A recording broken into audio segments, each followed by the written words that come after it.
we're gonna go ahead and talk about how I go ahead and perform headlight restoration. So first and foremost, you need your sandpaper, you need your block or something that you're gonna go ahead and use to glide, and good old water. So this right here is gonna be the quick essentials, and then I'm gonna walk you through the rest of them. So shout out to Cover My Plate for going ahead and providing me a plate to cover the license plates.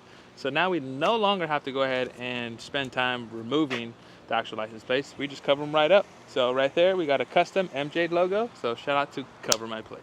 So right now, this is exactly how the actual headlights look, in which a lot of cars a little bit older tend to go ahead and have yellow headlights. No problem, we can go ahead and restore them. So two solutions to this. One, you go ahead and sand them, polish them, and go ahead and lay down some ceramic coating. Then the other options is go ahead and either put some type of wax, some type of sealant. That's going to be the least expensive alternative. And the most expensive one is going to go ahead and be two options. One, you can go ahead and put clear coat on them, or you can go ahead and put a PPF film, which those two are going to go ahead and last the most. So this is something that we're not going to do today, but today we're going to go ahead and sand them, we're going to go ahead and polish them, then we're going to go ahead and protect them with some type of wax that we do have. So right here what I have is 3M Trizac 3000 grit sandpaper. This right here is going to go ahead and be your least aggressive method. There's going to be times where these things are super hammered, we need to go down to a lower grit, but right now with the 3000 I can safely say we're going to go ahead and clean this up pretty much as good as it can go ahead and be, because I already priorly came and about 2 years ago actually did these headlights. So I don't want to go ahead and knock off a lot of the actual material that it does have. So we're gonna go ahead and stay safe. We'll put in a little 3000, knock off all that dirt and faded and hazed up lens that it has, and then go ahead and polish it right out. So this right here is going to be your sanding. We're going to go ahead and grab something to go ahead and actually attach to it. You want to go ahead and have an even stroke when you go ahead and actually sanding, because you don't want to have an inconsistency, because you can go ahead and notice it really fast. And if you have too much pressure, it's going to be bad. So you kind of want to do it like you're claying. If you guys don't know how to clay, look at our prior videos to go ahead and see exactly what I mean by clay barring. I already pre-cleaned them. Just saturate them with water.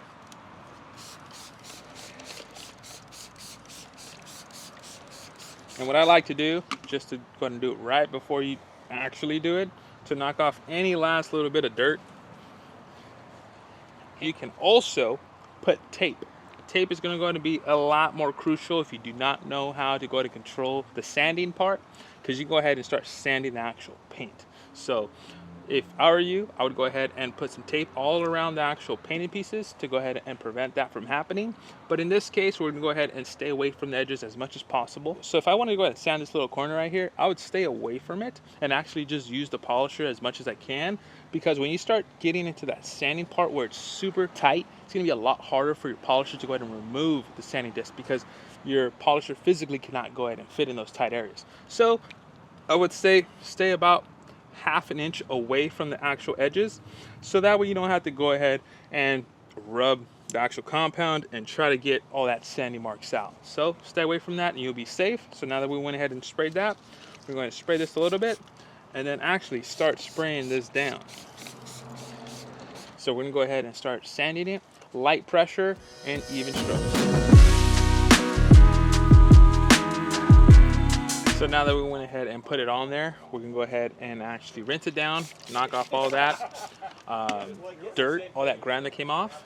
Once that's done, we're gonna go ahead and go over it one more time and have an even haze all the way around the actual headlight. And then after that, we're gonna start our polishing process. Oh, you're observing me right here, huh? But you know what? Probably didn't use the right. Yep. You see, now moving on forward from here, it's about $5 a minute to see me. $5 a minute. Yep. So pretty much the compound, it's a heavy compound. Yep. We went ahead and put it on an actual wool pad. Yep. And this is a small, dual action polisher. I sanded it with 3000, and then I'm gonna go ahead and just disperse it all the way around, and then just go ahead and start polishing it. And you should see it start clearing up right away. I used 6,000 on the polisher, but it just... Yeah, 3,000. You need a little bit, a little deeper. Yeah.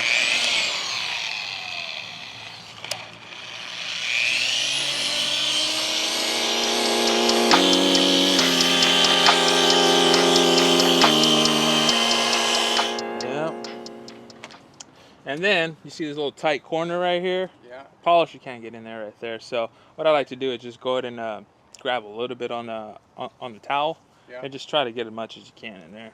Yeah. It's not going to be perfect here, but as long as all this looks good, that's all that matters. That looks very nice. Yeah.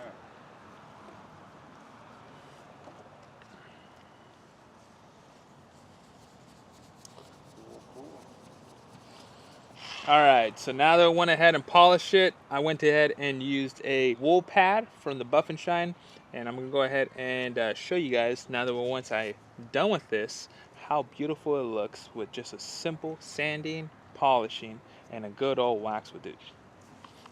And for that tight area that I was mentioning to you about the polisher, how it doesn't fit on there, I went ahead and just used a little bit of the compound, and what we're using today is a Bird Cut. So if you guys are interested, this product works really well. And so for this little corner piece that I was mentioning to you, grab a little bit of that compound and just rub it in. Good old fashioned elbow grease will do. And once you're done with that, just gonna go ahead and buff off the whole thing. Now that we went ahead and finished up the polishing, we went ahead and put a spray wax to go ahead and lock that in. Now you can go ahead and do a paste wax, you can do a ceramic coating like I mentioned, you can go ahead and re-clear it, you can even put a PPF film on there. So it's all those options that you could possibly do. For right now, what we do have is a spray wax, so that's what we're going to put, but we're going to come back and then actually put a good layer of ceramic coating to go ahead and make sure this lasts for as long as it possibly can. But understand, these are headlights, and it is going to go ahead and reoccur in the near future. So as long as this can go ahead and last more than 1 year, client's happy, we're happy, and that's how you guys go ahead and restore some headlights. There is your headlights. So hopefully you like them. What turns them all yellow, and how do you get them all clear again? So the sun actually beats them down, just being outside in the sun, being so hot. And how you protect them, I mean, just what we do all the time. But I mean, it's brand new. Yeah.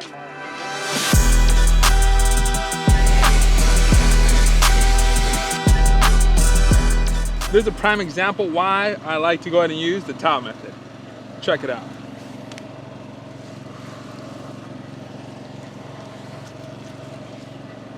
Look at all that grime. All that would have been stuck on your brush and just smeared it all the way around. What I like to go ahead and do is mop it all up with this towel, then go ahead and follow up with the brush, so that way you go ahead and ensure a clean tire. So when you go ahead and use this, don't forget to go ahead and tag MJ. And sometimes you gotta go ahead and bring out the big guns and actually use some acid. Keep in mind when you're using acid, go ahead and make sure that the wheel that you're using is cool to the touch, and make sure that the actual surface that you're using it on is recommended for acid to go ahead and be accepted for it. And one of the main reasons why I'm using acid is for the simple fact that these wheels have been extremely neglected, and they needed a little bit more of a cleaning power, and because of all the actual brake dust that has been stubborn and built up on the actual inner wheels and the calipers. So what this is going to go ahead and do and actually loosen all that up and be a lot more easier, so that way we go ahead and clean it and actually not worry about scrubbing it for so much longer. It's going to go ahead and break it all up for you.